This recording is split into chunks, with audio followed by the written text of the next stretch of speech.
Bu sistemada login bilan, parol bilan kirib, har bitta shu kompaniyaning o'zining pochtasiga kiriladi. Security tarafdan qanchalik xavfsiz? Misol, men hamma informatsiyani topshirib qo'ysam, Безопасность, safety, security aha, juda muhim narsa. shunaqa. Shuning uchun shuni tushungan holda SOC 2 degan sertification bor.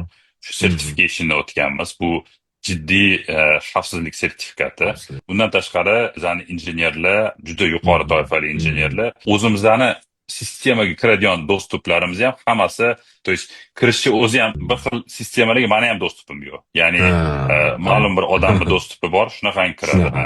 Juda jiddiy qaraladi. Masalan, razработчикlarga ko'p joylarga kirishga ham ruxsat berilmaydi. Ichida politikalar bor o'sha.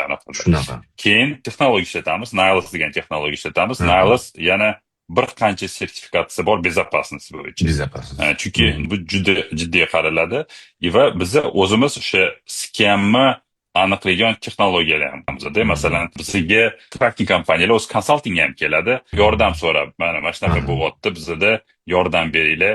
Ya'ni biz ishyapti, tizimimizni shuni qanaqa qilib bir to'g'irlasak bo'ladi, qanaqadir bir xavfsiz qilsak bo'ladi. Chunki biz endi bundan oldin MyTaxini qurganmiz, Express 24 to'g'ri, qurganmiz. Masalan, Express 24 MyTaxida Aha. necha minglab, yuz minglab odamlarni kartalari, pullari, Ha, balanslari to'ppa bor. to'g'ri. Ma'lumotlarni saqlanishiga juda jiddiy qaraymiz.